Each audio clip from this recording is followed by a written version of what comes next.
And that's where these experiments are great, because we're just trying different methods, and some people will resonate with some experiments, others with others, and whatever they take from them will be useful for them, and the rest is just, is not for them, and that's fine. So no, for me that is like I'm such a firm believer of this approach. And the interesting thing is also doing it with groups is not just groups as in groups, but with teams, like companies and so forth, is also really, really exciting, because that's taking things to another level when it comes to the corporate world. So my first experience with you in kind of that corporate setting, when we led a workshop a short while ago, was amazing, because I had a successful corporate career, worked for a multi-million pound global company, and I was headhunted into there as kind of a relatively senior person. One of the first things I said, we've got all this training for you to do, and it's amazing, it's fantastic. Oh my, like, it was painful. It was so painful. And the thing was that most corporate trainings that I did, not just with that company, other companies, and it wasn't just in-house training, it was they'd pay people to come in, but it was all the same kind of thing, or the same kind of vibe. I'm going to sit here and tell you a load of facts, and we're going to do something like this, and we might do something a little bit cringy later, which is going to make you all feel really uncomfortable, but really there's no soul in what they're doing. It feels like they're following a list of things that say, if you tell them this, tell them this, tell them this, then get them to throw a ball around the room, then tell them this, tell them this, tell them this, get them to swap their shoes, or something like this, then you're going to create some kind of shift in them. And it just felt like going through the motions. It was devoid of any soul or passion or essence or anything. And it was because, again, it was imposition. It was this is the way that you need to be. It was imposition. It was imposition.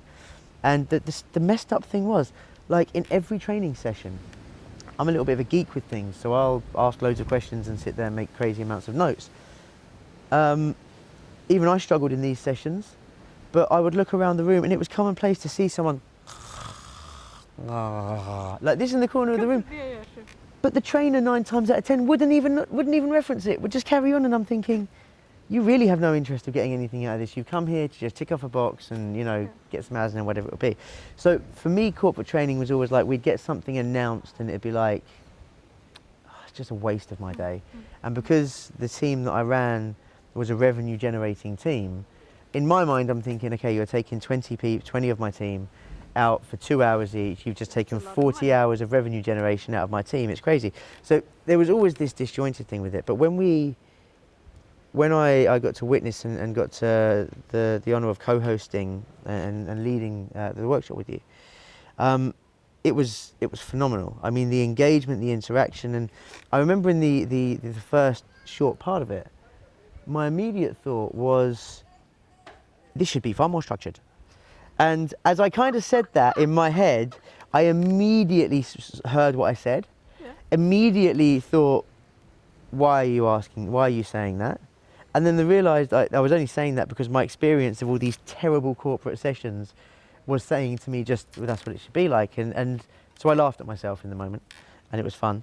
But just the way within a very short period of time, people were immediately engaged. And there was this kind of group energy around it. And what really inspired me was when partway through, there was a big shift in what we were doing, because the owner of the business, who was kind of pivotal for the program that we were taking them through that day, was called out at short notice and had to leave. So the entire plan for the day was screwed. And I remember us discussing this over lunch, and I was like kind of panicky. I was thinking, what are we going to do? What are we going to do? It looks stupid and all this sort of stuff. And you were like, well, no, with every challenge comes an opportunity, so we just need to, and turned it into the most amazing lesson, which arguably was more powerful than what we planned to do in the beginning, because it took into account real world situations in that very moment. And the fluidity of what you did, and the connectedness of what you did, and just the way you brought the whole team energy together, I hadn't seen anything like it before. And before that, when we had discussed the possibility of us helping teams in corporations, I was like, no, I don't want to be that guy putting people to sleep. And I was always pretty cold on it. No, yeah, we can do that, but And then when I saw how you did it, I'm like, oh no, okay, I get this. This is a different beast to what I'd imagined, and I get it. So, yeah. I remember prepping for it, and I could feel your reluctancy, sort of And resistance. resistance And, and fear, yes, and sort of yes, but what are we doing? And is that going to? And I just sort of said, trust me, yeah.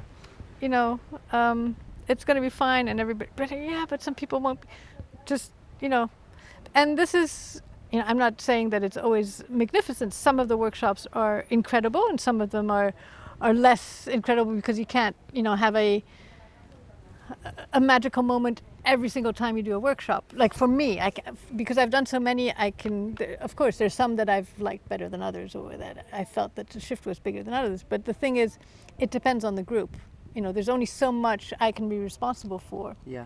Because just like in coaching, it depends on how far these people want to go, what they're ready to do, what they're ready to work on. But there are methods, and this is where, again, experimenting and especially feeling the energy and the vibe in the moment, which is so important. That's why I create a very loose guideline, some maybe little plan B options in case, this doesn't feel right in the moment, perfectly knowing that it could be that within 5 minutes or 10 minutes or 3 hours or whatever into the workshop, I throw everything out the window. Because I'm realizing that my perception of what needed to be worked on based on what I was told, based on the expectations, blah, blah, blah, was just a mirage hiding something else, maybe, was not the most important thing for them. And, as long as something else wasn't, or just in the moment didn't feel right. And the beauty is just going with the flow and actually taking into account where everybody is and doing that and trusting yourself or whatever, and trusting them to accompany you then in a different direction if that is what is absolutely needed. Yeah. I mean, obviously, I like to kind of stay on track, at least of the topic, because that's what the expectations are, and most of the time that will work. Yeah. But I'm just saying that every once in a while, something comes from left field, and you realize, no, this is the thing. Yeah. This is the thing that's going to make them, make leaps and bounds. And this thing that we've been thinking about, talking about, that they've expressed they wanted. And obviously you tune in with them to say, okay, well, actually, this is what we were planning to do. But now that we're seeing this thing, what do we do with that? Yeah. And if they want to go there, you go there. You go there and you check it out. And if it's in a constructive and obviously positive and benevolent way. Yeah, and this is it. And there was something very, something else about that moment, when you made the decision is the change that you made. The reason I think it was genius was that the agenda that we had going into it, or the plan that we had going into it, based upon consultation with what they wanted to achieve and everything else, you tuned into the essence of what they wanted to achieve. And then when we had that shift in the middle of the day where the owner had to leave, you noticed that the essence of what they'd set in their agenda was actually living within this moment as well. So to go with this moment and be live, while it was a different plan, in the form of what was going on, the essence behind the form was exactly the same. The same lessons could be experienced. And that for me was, again, it was inspiring to see you so in tune with things.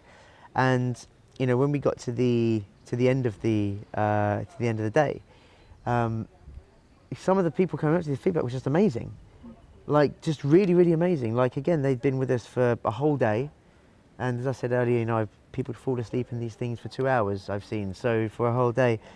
And the people were coming up just being like, that was so enjoyable. And, I didn't think about this and I didn't think about that, but it makes perfect sense now. Or, thank you for creating the space for this to be spoken about, because within the team, we may not have spoken up about it individually, but it had to be said. And it's provided so much clarity. There was such incredible feedback coming back. And again, I just look at the number of teams that I've worked in where that would have been so valuable, where so much time and money was just squandered, and good people were potentially lost in teams because the team was lost, sort of thing. And I mean, that's one of the reasons I love working with teams. It's not the easiest thing to do. It's obviously much easier to do one-to-one coaching. It's much easier even to do group coaching, where everybody who's in the group wants to be there, has come, voluntarily and even potentially, paid to be there and is committed. If you have a team, from a company, there will always be people who are less excited about being there. Yeah. You will always have those people who would rather be doing something else. So, of course, you need to bring them in. You need to reel them in because it's important that everybody's sort of as active in the group as everybody else. So it's an extra challenge, but it is also much more rewarding because the thing is, corporate world, there is so much hardship, there's so much drama, there's so much just ill-being in the corporate world, people who are unhappy, people who go through burnouts, people whose life is messed up because their work environment is so difficult, they don't know what to do and they don't see hope, they don't see how this can change. It also feels very, very heavy and stuck. And when I see what you can do with very little, time and money investment sort of relative to the issue, and then a bit of follow-up and a bit of, checking in, accountability and so forth, it's not as hard as one would think. I'm not saying it's easy, but it's far easier than a lot of people imagine. When you talk about company culture, people sort of say, yeah, but you're never going to change the culture in this place. And my reaction is, well, if you don't believe you can change it, then obviously you're not going to change it. But the thing is, actually, every single little individual in this company has the power to provoke a shift in company culture. Yeah, I don't care if you're the janitor, I don't care if you're the mailman, I don't care if you're the CEO. You all have a potential power to create a shift. Now, obviously, having the CEO on board is, a must, just because you don't want counter forces coming, sabotaging what you're doing. But it doesn't mean that people don't like it when it comes from the top. This top down change in culture often is very badly accepted. You want everybody to be engaged. You want it has to sort of come from the guts and the belly. There has to be acceptance up here. There has to be openness for things to shift without control or a coordination between everybody. But if it happens only at the head of the company or only in the belly of the company, you're going to find resistance. Yeah. And but when you get people on board at different levels and who just genuinely want to change things, it's a beautiful thing, and it can move extremely fast. And it doesn't only move for them within that team and within the corporation. People's lives change outside of the company based on these things because they put the work in and they're realizing that this isn't about how I talk to this colleague. This is about my life view. This is about my relationship view. This is about the assumptions I make in general that are getting in the way. Yeah. My belief system and so forth. But it's done in a very playful and gentle way, and it doesn't, it's not as though you go in there and you tell them you need to change the way you think.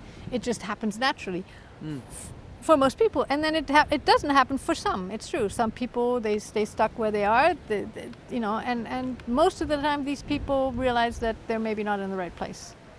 And then that's a good thing as well, because then they take ownership of not being where they need to be, and sometimes they decide to leave, and that's good for everybody as well. So, it's not about just saying, oh yes, rainbows and unicorns. It's just about saying, let's create some movement so that you guys can actually take ownership of what your culture is about.